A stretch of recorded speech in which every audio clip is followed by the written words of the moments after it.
Good afternoon, ladies and gentlemen, and welcome to the ECML webinar entitled How to Ensure that Languages Flourish in Your School. My name is Sarah Breslin, and I'm the Executive Director of the European Centre for Modern Languages of the Council of Europe, the ECML. And I'm really delighted that so many of you have chosen to join us today. We had initially set a limit of 150 participants, but the interest was so great that we had to change the web platform so that more of you could take part. There are currently 1,135 people registered for this English version of the webinar and another 538 for the French version, which will take place later today.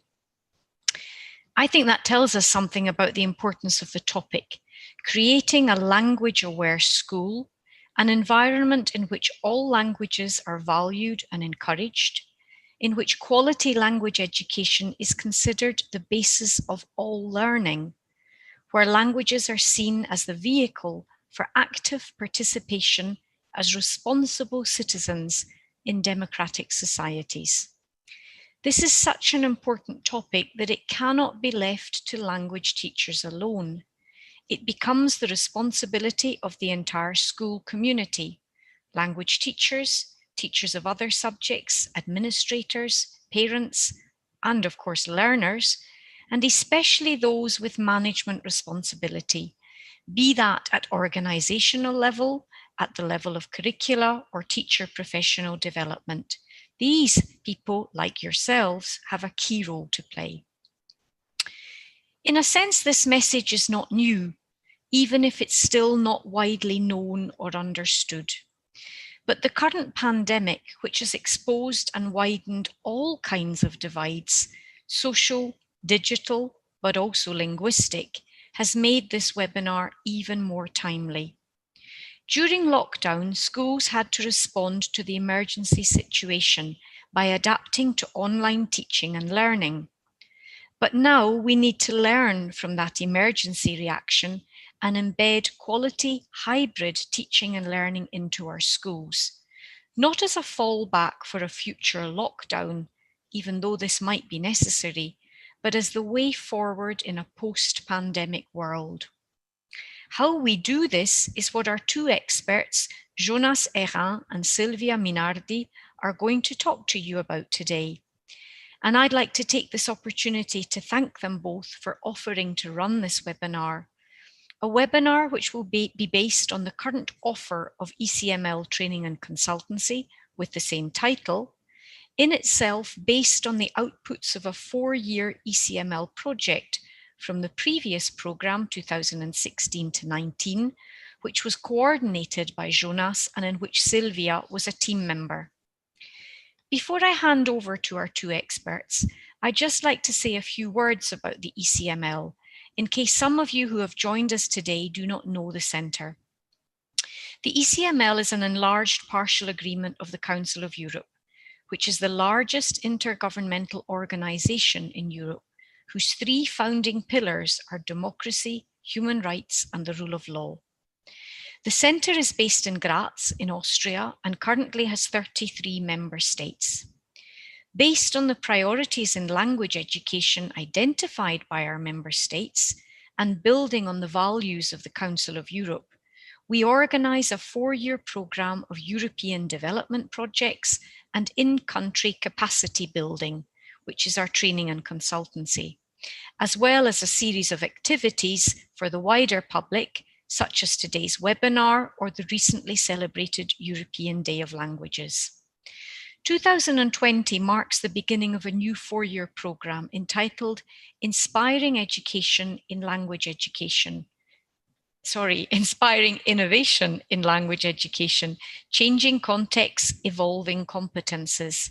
And I invite you to visit our website and get to know the new programme, as well as to explore the vast treasure chest of resources organised by themes and covering many different aspects of language education.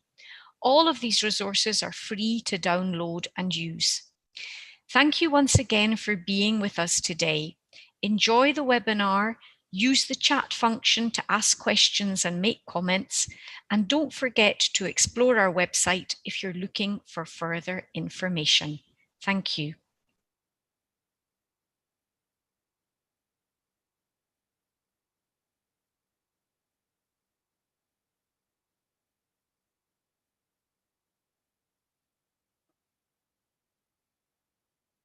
Yes, hello everyone. Thank you very much, Sarah, for this introduction. My name is Jonas Hérin, calling from France, and I'm very delighted to host this webinar with my colleague Silvia Menardi from Italy.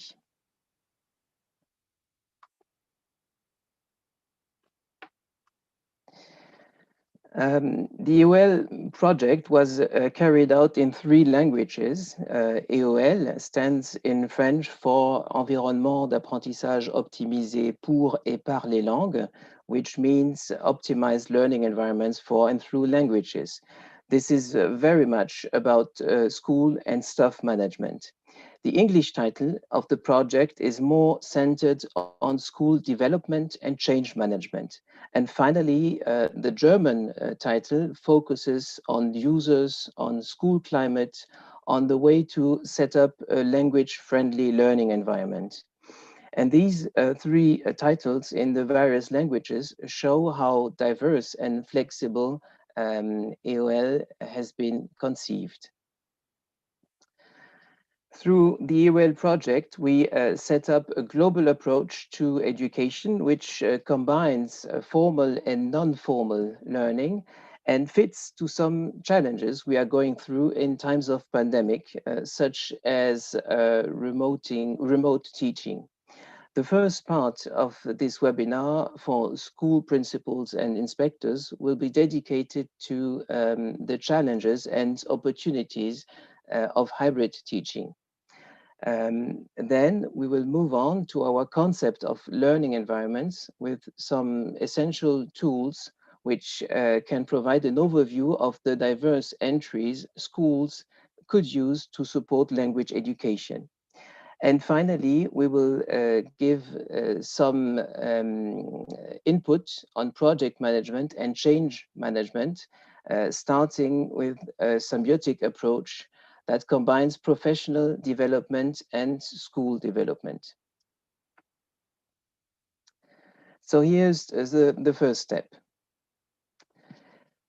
Education policies mostly focus on what's happening in the schools and in the classrooms. Hybrid teaching brings us to think outside the box by considering all different levels of education. Hybrid teaching combines formal in-class and non-formal outside school education. It extends the focus and highlights the social function of schools. The UL matrix, which will be introduced later on, offers an entire scope of all fields linked to language education. Hybrid teaching is a combination of in-class and remote learning activities, but also synchronous and asynchronous sessions. These 2 aspects need to be considered as complementary because their communication focus is different.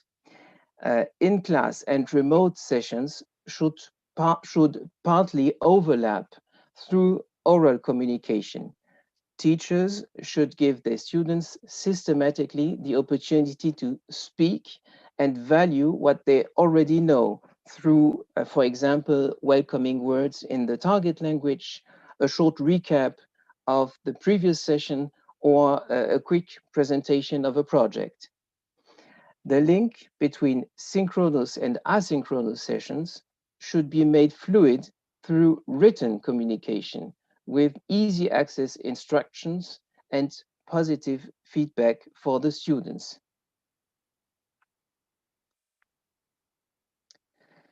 If we gather all features on one scheme, we should distinguish synchronous and asynchronous sessions to favor oral or written communication. teachers should further use hybrid teaching to consider the whole diversity of learning activities. The focus should be in particular on mediation activities such as speaking in front of an audience, moderating a class debate, or simply learning with others. We should consider digital learning environments as a flexible dashboard that can offer various combinations. What digital tools can we use to monitor the learning progress? What devices can students use, or how can they access to learning content? How do you communicate or cooperate with parents? How can you combine physical locations and online breakout rooms to extend learning opportunities? All this should be collectively designed within the school community with a special focus on the specific role of languages and language education. Language education can become very tricky for learners and parents, particularly in remote sessions when dealing with instructions in a target language they are uncomfortable with. It can easily be the same for math and science. This is why there should be a common reflection within the school staff about scaffolding and ergonomics, but also about the way the cognitive load is distributed between in-person and remote training. What appears to be efficient for young learners and their parents is to reduce the cognitive load during remote sessions. Whereas for upper secondary students, you should find a balance between in-class and remote sessions and use the time in class to value and empower your students. Here are 7 key elements teachers and schools can use to facilitate the way students start their work and get committed to it. All these 7 features are intrinsically connected to language education, the way a school communicates and shares its educational goals, the way the school climate brings learners or even teachers to feel linguistically safe, the way teachers can ritualize the communication with the students, the ability to be linguistically transparent when it comes to evaluation criteria, etc. All these aspects are very much linked to the learner's autonomy and the way teachers are capable to offer various activities that empower their students. Of course, listening and reading are still essential for the language class, but they should be linked to wider activities that give students the opportunity to take responsibility through negotiating, mediating, collective decision making, etc. They are all in class, these are all in class or remote interactive activities that socialize students. Whether it is face-to-face or remote, interaction should be a core aim of a common interdisciplinary language education. The EOL team has contributed to the ECML's treasure chest with 35 ideas to help teachers meet the needs of younger generations. Here are some concrete examples. Reverse the class to foster active learning. Help your student to discover learning content at home and use face-to-face time for interaction. During remote sessions, alternate synchronous and asynchronous teaching in order to foster oral and written interaction between the students. Give students the opportunity to speak out, to share experiences and ideas. You could share readings or playlists with the students, for example. help students to escape the effect of confinement and mobility restrictions. Through modern languages, students can discover other cultures and get in touch with young people of their age. Challenge the students and make them take initiative with various projects such as singing contests, escape games, press reviews, etc. Young generations need to feel competent. So share your evaluation criteria and develop self-assessment tools. In particular, in remote learning situations, you have to give very clear instructions. Therefore, you should use diverse scaffolding techniques.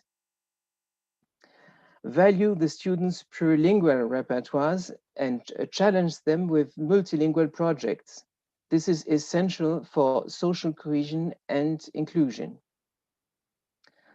Promote free access to education and make sure learning resources are available to all students. And finally, empower schools in their role for sustainable linguistic and cultural diversity. Therefore, you should support the connections between schools and society. And now I hand out to Sylvia. Thank you. Thank you, Jonas.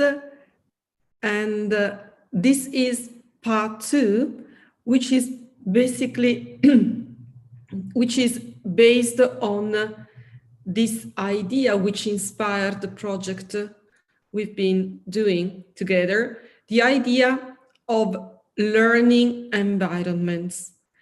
To start this part, we thought that we might invite you to play a very simple interactive activity. You should go to menti.com, or you can use the QR code which you can see on this page. Just by using your cell phone, it's very easy. You go to www.menti.com and you need this code 914084. And we ask you just to type a few words that you associate with the idea of a learning environment. What are, according to you, the key ingredients, the key components of any learning environment?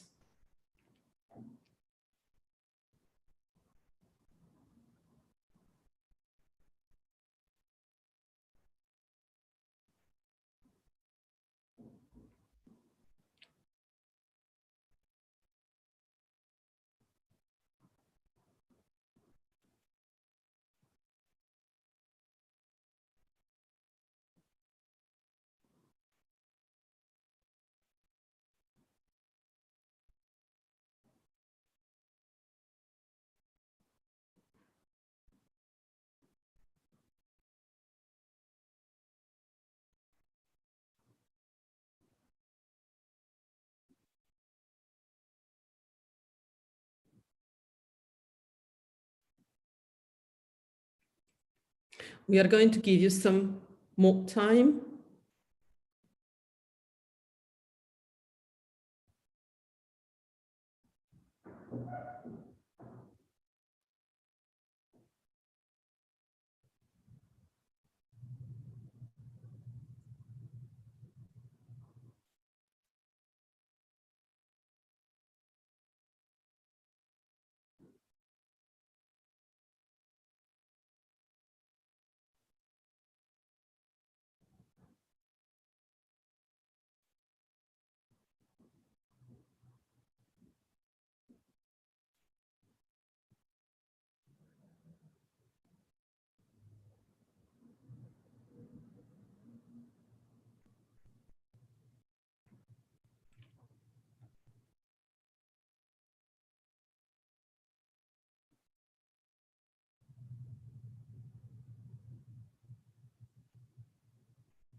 Okay.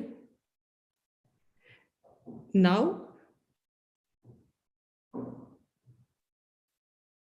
there are many interesting elements which come out of the Menti, and all the key ingredients that you have put on our Menti can be found also in the next slide, where you can see some pictures. These pictures were offered to us, to the project, during one of our workshops by schools which took an active part, an active role in the project, and they gave us pictures to show us what they intended as a learning environment in which modern languages can flourish. And as you can see, there are many elements in these pictures which can be connected to your ideas, the idea of collaborating, motivation, fun, active, curiosity, creativity, interaction, but also well-equipped, safety. So all of these ideas that came out in your Menti can be visualized in these photos and in many others that were given to us during the project. In the next slide, you can see the definition that we adopted of learning environment. This definition includes three main elements, three main blocks of ingredients. As you can see, we use different colors on this slide. The orange color refers to what we call culture. When you talk about routines, when you talk about motivation, when you talk about collaboration, fun, active, curiosity, open to diversity, these were your ideas in the Menti before.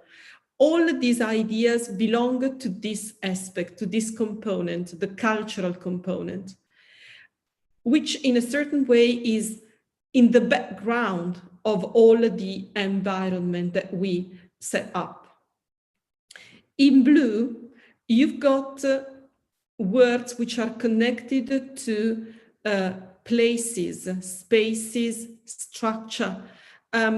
Nowadays, we know that it's not just the classroom or the school, but in hybrid learning, we have come to know and to deal with spaces which can also be virtual, not real. And that space belongs to what we consider structure. And when you wrote in Menti that a learning environment should be well equipped, this is connected exactly to this component. And then people. In the definition, we have students and teachers, but we know there are many other people, many other functions, many other roles. And a key idea which came up in your Menti is the fact that all of these people, all of these functions, all of these roles should be put in a position to interact with each other. In this slide, with this slide, we want to help you, to introduce you to one of to probably the most important tool that we have in EOL. EOL devised a matrix, which was mentioned by Jonas before, a matrix which combined different elements and which was based on a model devised by Uri Bronfenbrenner. The idea, first of all, is that when you start planning, when you start examining a learning environment, you should take into account different levels. Here on this slide, you've got the 5 levels mentioned by Eol in the beginning, but also you can see how central school is. According to us, according to the group within the project, this is the key level, the key zone. Decisions are taken, but at the same time, this is where actions are needed, and they can impact on the lower levels, the class, the teacher, and then the learner. In our metrics, we've got 4 levels, from nano to macro, so from the learner to the class, to the school, to the system, and 5 dimensions: language and languages, giving value to languages, the intercultural dimension, which was mentioned to you by you in your Menti, the curricular dimension, and the use of languages in everyday life. We combined the 4 levels and the 5 dimensions to develop, as you can see, the metrics. So within our metrics, there are 20 fields which are numbered, but at the same time, each field has got a title which gives you a very precise idea of the actions that are connected to that specific field. What is the importance of the metrics? The metrics, first of all, allows you to see language education as a whole, not just by looking at a single point, but to see the complexity of a learning environment in which languages can flourish. It gives you a tool, it is a tool which can be used to take a photo of your reality. And it is a tool which allows you, which guides you towards change, towards a project or even a plan, which will allow you to change the situation or to improve the situation, also by starting, by considering, by using the weak, but mainly the strong points which can be found in the context where you work. Why did we develop such a tool, and why did we want to adopt an idea which seems so complex? Basically, because each of us in the team, but also when we met other schools, other stakeholders, basically we all experience what this slide shows you. We all make experience of disconnections. Look at this slide, for example, when it says there's no continuity of language learning pathways, or, for example, when there are more languages within the curriculum and each language seems to occupy its own space without connecting to the other languages. Or, for example, when the language diversity within a class is more seen as a problem than as a resource to work on, to start with. So we all had the feelings that there are all of these experiences of disconnections within our schools, within our classes. And that's why the idea was to give us and to give the schools within the project a tool which allowed them to face the complexity as it is, to see how complex a learning environment is. And then, as you will see, you can start just by choosing one single aspect of the metrics. But it's important to know where that single aspect stands within the whole framework.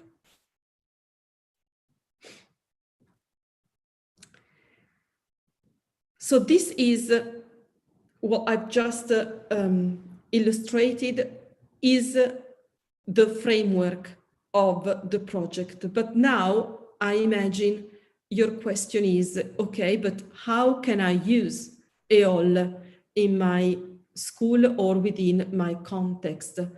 EOL is a very complex project with lots of tools, lots of things to use. I'm just going to show you some of these tools, and with Jonas, we will show you some parts of the complexity of the project. But then we hope you will have time and the curiosity to explore the website with the rest. By the way, the matrix is on our website and it's totally interactive. So you can click on a single field and the field opens with lots of ideas, materials, a questionnaire to guide reflections within the school or the group of teachers who decide to start a project. Now, the idea is to show you a video and the script of the video, which was recorded with a school principal in France. This school principal explains how he used EOL within his context. Our idea is to show you the video and the script, and while you watch the video, we'd like you to write down your impressions on a Padlet. The link to the Padlet is on this slide.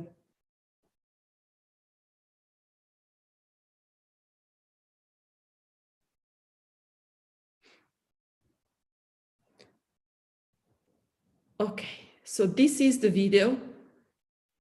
And here you've got the script in English. Le projet est né de la convergence de deux aspects de la politique d'établissement. D'une part, un projet proposé par Madame Cédilo Gasmi qui visait à valoriser l'élève, le rendre plus autonome en espagnol grâce à une pédagogie de projet. Et puis d'autre part, de la volonté de la direction de valoriser la filière littéraire dans l'établissement. En amont, en mettant en évidence toutes les possibilités offertes par la filière L en termes d'orientation, mais aussi en aval, en améliorant la réussite au baccalauréat pour permettre à plus d'élèves de continuer leur parcours dans le supérieur. Le premier aspect, c'est de permettre aux élèves de pratiquer les langues dans un contexte différent, c'est-à-dire dans un contexte où la langue est un outil et pas un objectif. L'espagnol, l'anglais, le japonais, l'allemand servent à s'approprier des connaissances en mathématiques, en histoire-géographie, en littérature, etc. Le deuxième apport d'EOL, c'est de permettre en interdisciplinarité un travail sur les compétences, l'argumentation, la structuration, la rigueur d'ensemble du raisonnement. Le fil conducteur des langues permet de donner du sens, de diversifier les approches culturelles. L'acquisition de ces compétences dans des contextes culturels différents permet aux élèves de mieux comprendre les logiques qui structurent le monde. Le troisième aspect ouvert par la logique d'EOL, c'est qu'elle permet le travail sur des compétences de maîtrise du corps. Tourner des vidéos en espagnol, faire des speech contests en anglais, permettent aux élèves d'acquérir une meilleure maîtrise de la voix, de la gestuelle, plus globalement du stress. Des compétences qui sont aujourd'hui indispensables à une bonne intégration sociale. Le dernier apport d'EOL que j'aimerais mettre en évidence, et ce n'est pas le moins important, c'est l'aspect irriguant, l'aspect entraînant du projet dans l'ensemble de l'établissement, à la fois horizontalement vers d'autres élèves de première, mais aussi verticalement vers des élèves de seconde, des élèves de terminale, mais aussi des élèves qui poursuivent un projet spécifique, par exemple dans le cadre de la préparation à Sciences Po qui existe dans l'établissement. Tous participent d'une façon ou d'une autre au projet, et au-delà, ce projet ouvre aussi des perspectives chez les professeurs eux-mêmes qui ont tendance à développer la même logique.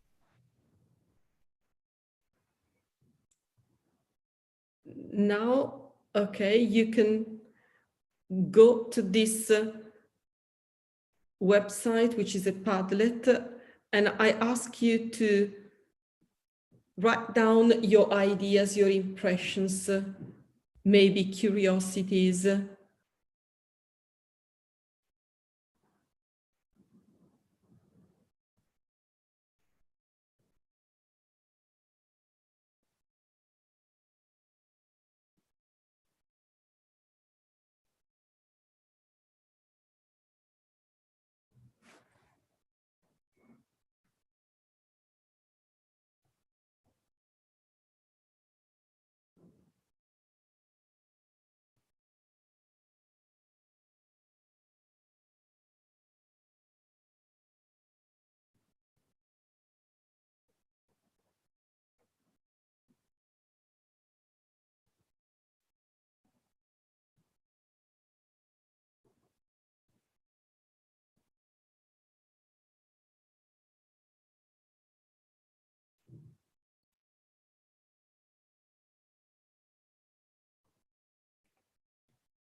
Well, it seems to me that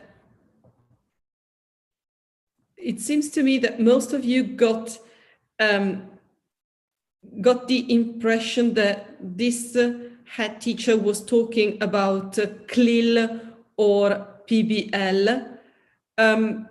Basically, he was talking about EOL as a whole school project. The idea that languages could really be used to change a lot within the curriculum. For example, the fact that he underlined the role of EOL for the development of different competencies which are not strictly related to language education, or the emotional component which he underlined, and the fact that he was using EOL within the school for all students and not just for a group of them. So it's really interesting how this could be perceived when you watch the video. And from what I can see on the Padlet, it's clear that you got exactly this point from the video. Yeah, some of you also underlined the fact that it can be time consuming, it can be a lot or too much, depending on the point of view. But this is a school principal talking about an approach to the school. He wanted to introduce EOL to the school as a whole, but as you have seen before, it's not just for that. EOL can also be used within just one class or with a group of students.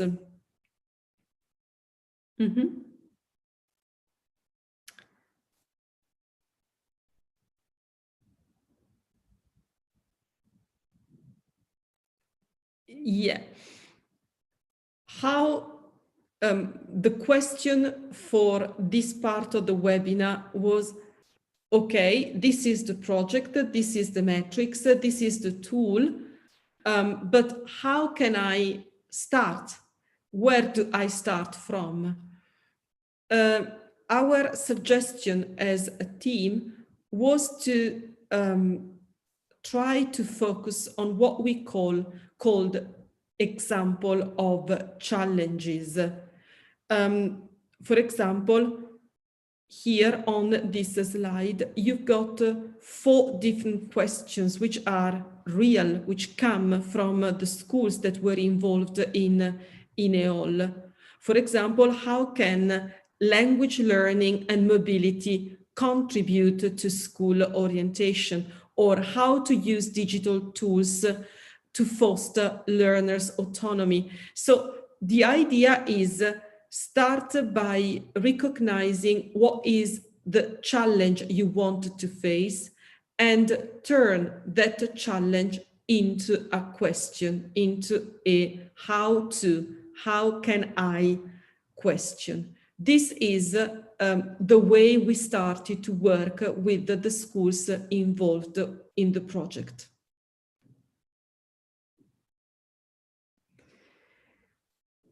But in order to use EOL not just as a single project, limited in time or limited to just one group of students, to a class, the idea was to use EOL to pass from a single project to a whole school plan. Within EOL, you've got lots of opportunities and tools that you can use. Apart from the metrics, which you could see before, there's a glossary. There are 17 memos.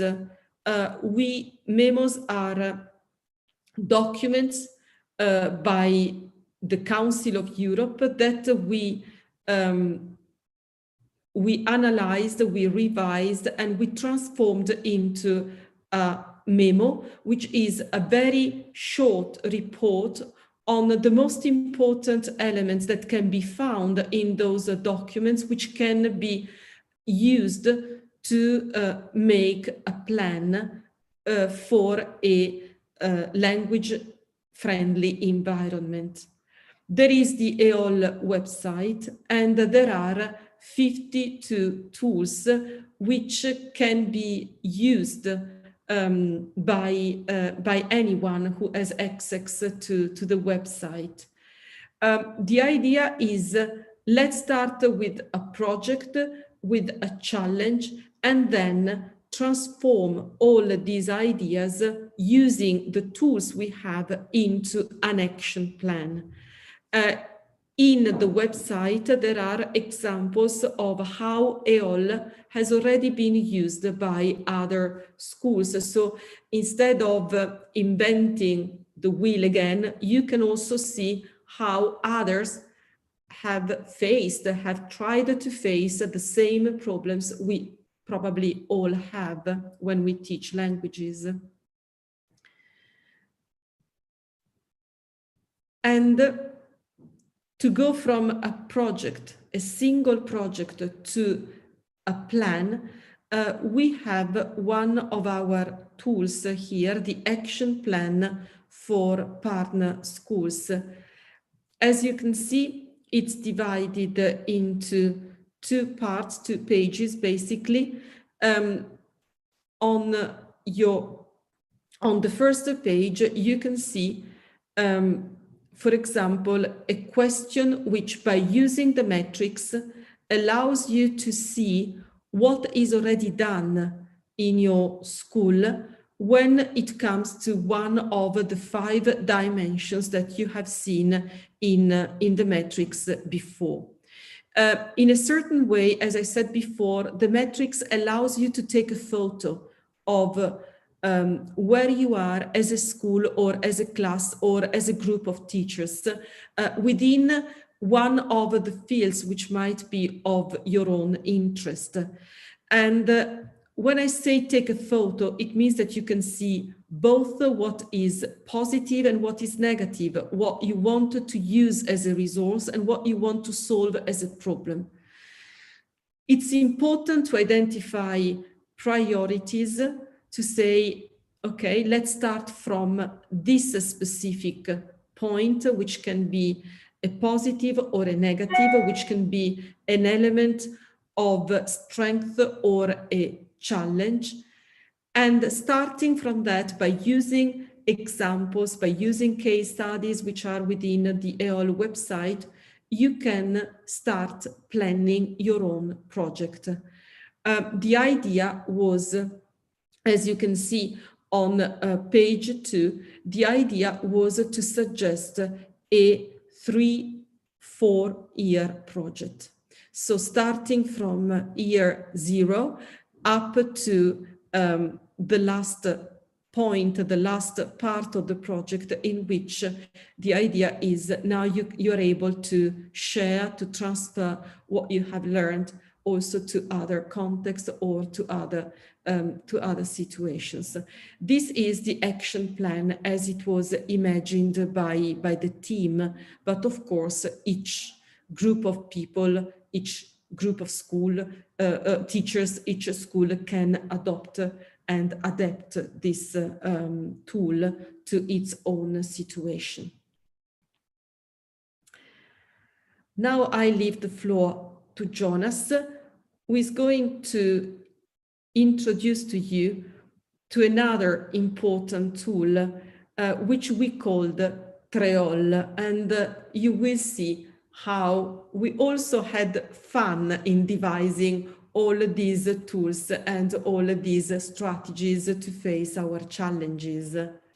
Jonas.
Yes, so here I am, just a little bit, a little technical problem. So as you can see here on this slide, you have a triangle with the 3 features Sylvia described already, culture, structure, and people. For each field of the matrix, we added these 3 aspects, these 3 combinations on a triangle. And we set up a tool called Creole, which can help the school staff to set up a strategy by starting with the strength of the school and focusing on priorities. And here is how this tool can work to use language education to set up change management.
So as you can see, you have to combine 2 or 3 triangles, one triangle for your strength and 1 or 2 triangles for your priorities.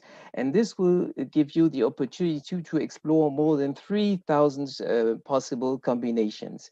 And at the end, by using this online Creole tool, you can share these combinations of triangle you have chosen to set up a logo of your project. So you see, it's a very dynamic, very flexible tool you can use in each school context.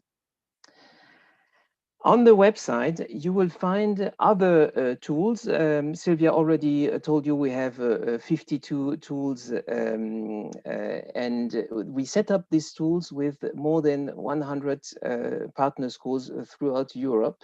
And one key aspect for every school was not only project management, but also all the different things that are linked to project management. And here you can see on this slide clockwise the 7 main steps you should consider as school principals when running a whole school language project. Sylvia already explained the number 2, the plan. I would like to draw your attention on step 4, communication, and on step 7, empowerment. A successful communication can really make the difference, not only within the school staff, but also with parents and partners. You should also here consider valuing all language repertoires among staff and students to promote your project. Empowerment is a key aspect too. A project should, of course, address the students' needs, but it should also include opportunities for professional development among the staff. It's very important not to see only the students, but also to consider the teachers and the whole staff. Everybody should really grow through this whole school language project. We also set up various tools such as indicators. Modern societies expect education systems to be efficient. So quality management is also part of EOL, and you will find here different indicators. For example, about the language offer at your school, about the classroom design, about international cooperation, etc. And these are all indicators you could discuss within the team. We do not say, here are our indicators and you should use all of them. No, you should really choose, discuss the indicators we offer and choose the indicators that really fit to your situation. Of course, when running a project, staff management is also essential for school principals. And here are 4 entry points that seem very important to us as a team. Cooperation and communication can be linked through personal agency. Linguistic insecurity should be at focus here, not only for students, but also for teachers and for staff members. Cooperation and collective decision-making can be fostered by team management. The first step here should be to share common goals and values, and therefore you should use the right language to be sure to share the same content.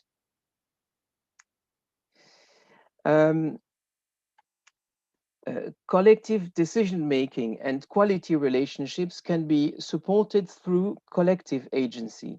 Sharing ideas and seeking consensus is really essential when running such a big project along 3 years. And finally, quality relationships and communication can be promoted thanks to a good project management. The combination 2 by 2 of these 4 entries contributes. This is what we believe after the experience we had with these 100 partner schools, contributes to an efficient change management in schools. it's now time for question and answers. If you are looking for more concrete examples, if you are interested to get in touch with one of our partner schools, if you want to test some of our 52 tools, or if you want to go deeper into our research or our concepts, please have a look at our website. You will find it here by clicking on the ECML website, and you click on the previous midterm projects, and you will find easily EOL, our projects about learning environments where modern languages can flourish. Thank you very much.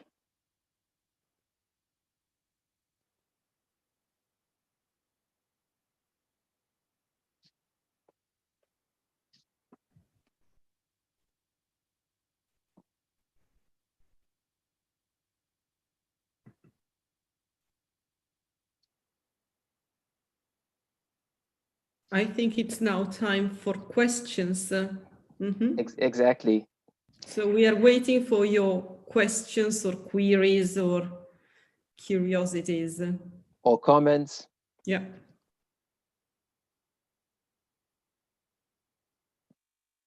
So please use the chat function in order to do this, and we are directly connected to Catherine, which she is at the ECML, and she should share with us your comments and questions or demands.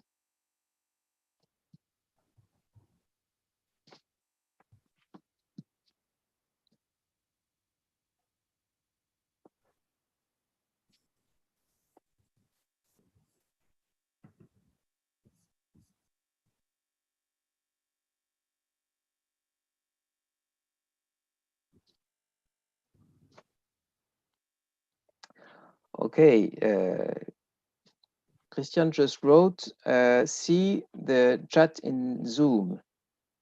Okay.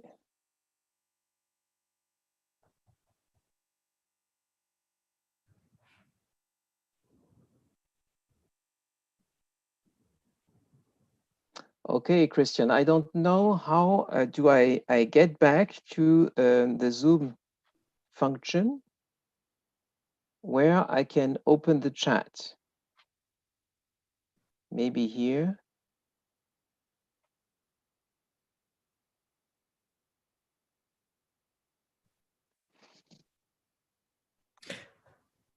Okay, I've got the question now. I can see the question.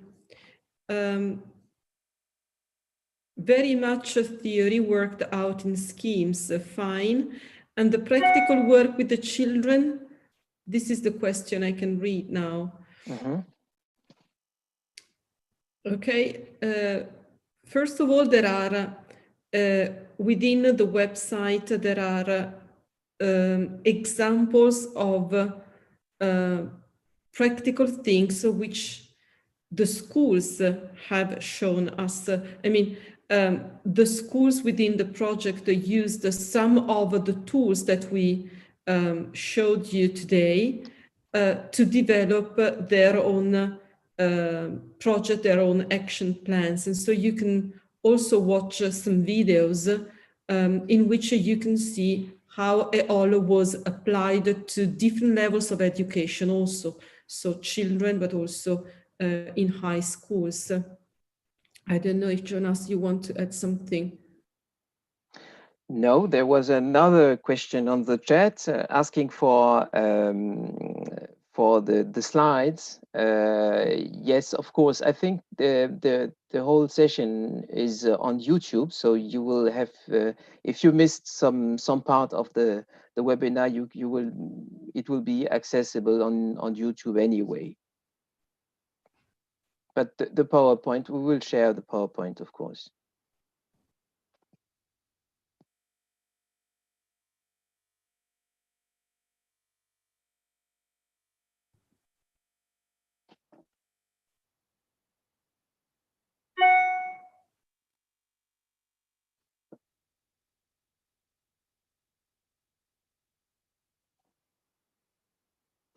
We understand this was a lot of information.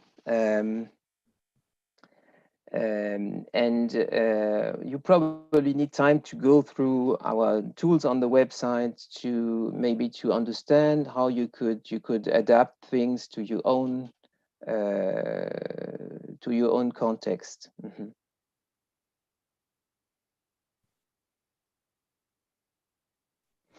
Well, we have listed all the examples on the website. So if you go on the website directly, you will have access to many concrete projects schools have shared. We have various projects. You have a global project such as the one that was described by the French school principals, but we have also very specific ones. For example, Science Slam or plurilingual debates or interdisciplinary approach of languages. You have various examples coming from the different schools, and you just have to click on the website and you will find. We have set up this girandola, like they call it in Italy, and you have to click on the green leaf of the girandola there, and you have the examples here, right here.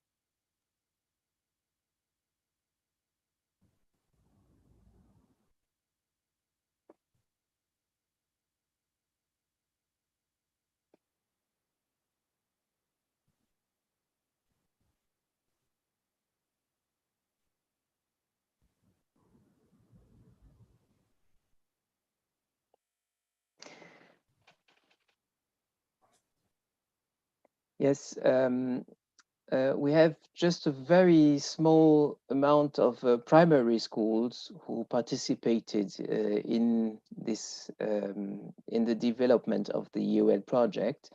Most schools were secondary and upper secondary schools. So we have some primary schools, but there are only a few ones.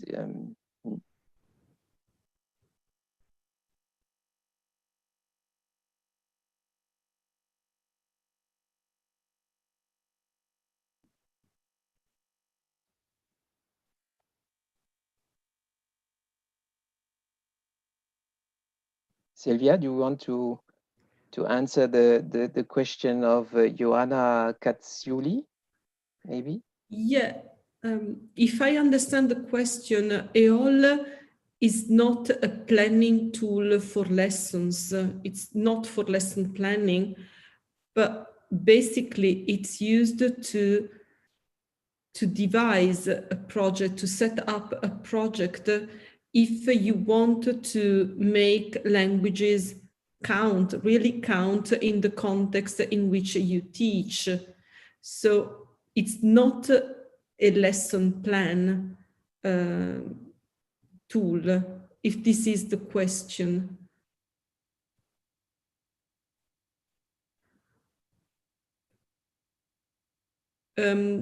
Louisanna, this is an interesting question. How do you combine the three elements?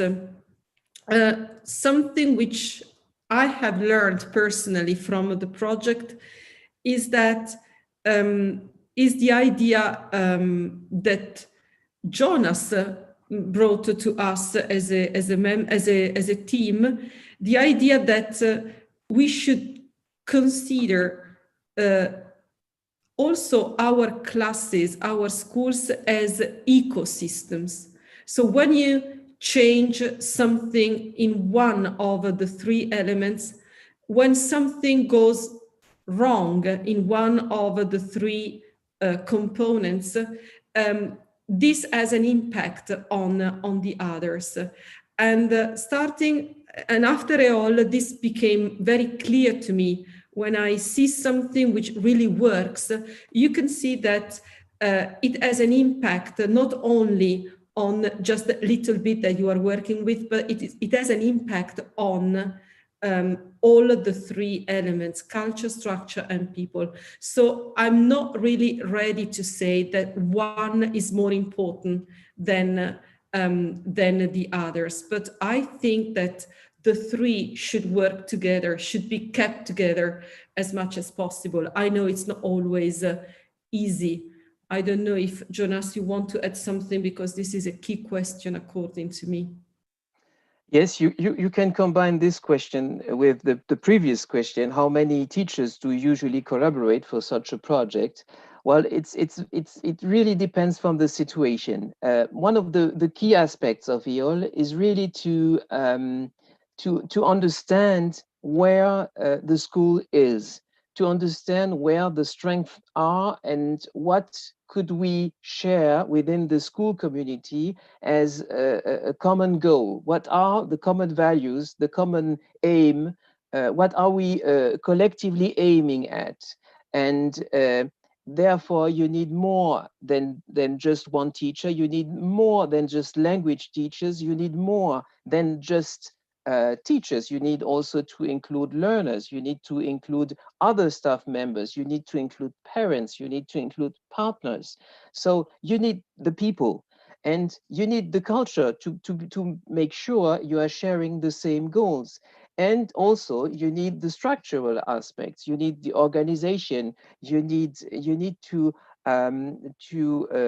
be clear about what can be moved in the school, and how can the school value its partners throughout this project. And this might be also an answer to the last question about encouraging students to work outside the classroom. Yes, I think the focus should, and especially in times of pandemic, should be on learners, and on the way you can maybe use also the learners' devices, also on the way you can reverse the classroom in order to share an approach with the learner. This means not only sharing content in the lesson, this means sharing a whole project together. And the more people you get involved in, the more successful your project will be. We have the experience from many schools where you have some schools where the project was led by one person, and you have other schools where it was from the very beginning a collective project. And when it was a collective project, it was systematically successful because it was carried by different people with different points of view, with different needs. And this is very much what learning environments are all about. And if you move to digital learning environments, then you can easily understand that you have to be very flexible, and a staff can be flexible, but not a single person. A single person cannot take care of all aspects of the project. I hope this is a concrete answer to the previous questions.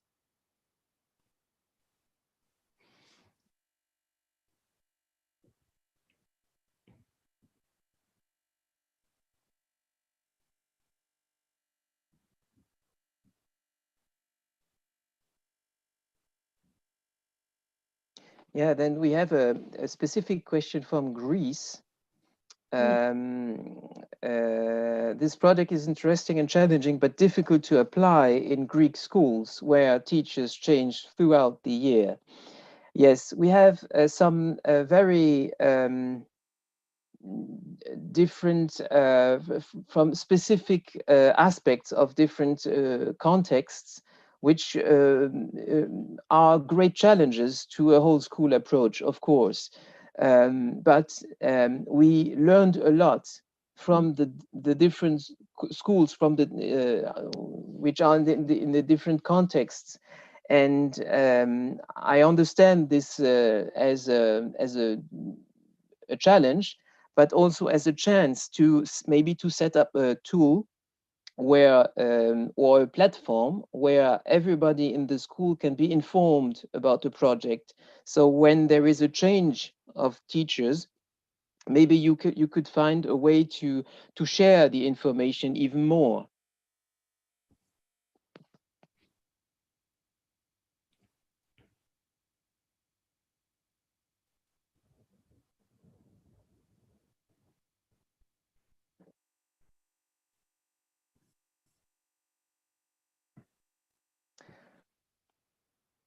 Well, the last two questions are very difficult to answer. What do you think, Sylvia? Who knows? Well, we are part of the Yes. training and consultancy program of the ECML, and usually educational authorities apply on this opportunity to involve the expert team of Creole. We have been focused for 4 years on specific schools, and now we are mostly on the level to discuss things with local authorities. And if in the training and consultancy program, usually we come to train different schools, so together, not a single school. Sylvia, if you want to add something. No, the same. You should go and see if your educational authority asks for apply to the ECML, I think, to get some training and consultancy. This is what I know, but I'm not really into this type of things. Whereas I was still thinking about the question of how would you encourage students to work outside the classroom, because it sounds like a question, it sounds like a challenge.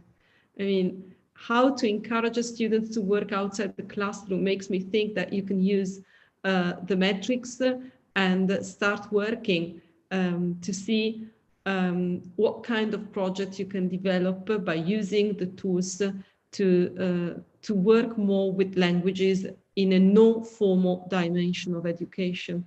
I think that was the first thing I thought when I read the question.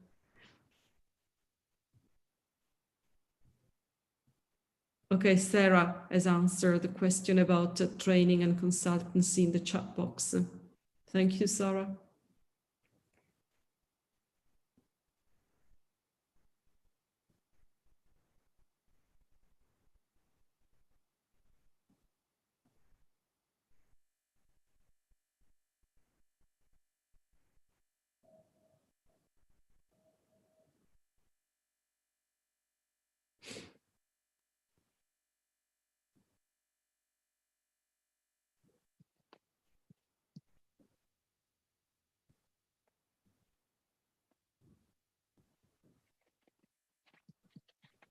Okay.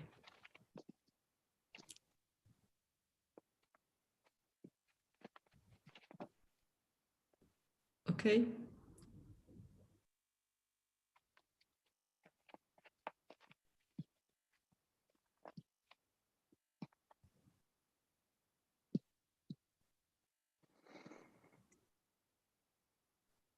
Okay, so yes, Sylvia? No, no. So here's maybe a last question, and after that we might stop the webinar. Should the CFR be a foreign language priority? Yes, it's a common tool. It's a common. How many disciplines in schools have a common European tool, which is a reference not only in Europe? So yes, I do definitely believe that it should be a priority. But our focus was on the global aspects, on the holistic view of language education, not only on foreign languages, but to answer to give my own opinion on this last question. Yes, of course. So if you agree, Sylvia, we Yeah. might stop here. So thank you very much to everybody for listening and discussing some important questions to make languages be at the heart of learning and to set up learning environments where modern languages flourish. Thank you to the ECML. Thank you, Sarah. Thank you to your team. And in 30 minutes, we will start the webinar in French. Thank you very much, Jonas. Thank you very much, Sylvia. That was fascinating. Even knowing your project inside out, I still learned a lot of new things today. So thank you very, very much for that. And I think from the flow of questions, you can see that this has really provided people with food for thought, which is really all we can hope to do with a webinar, is trigger interest, get people talking, get people thinking. And as you say, they need time then to look at the website and the vast resource of really, really interesting and useful tools. So a very big thank you from the ECML. Thank you to all of you who gave up your time to take part. And I'm looking forward to joining you again very soon en français. Bye bye. Bye. Bye.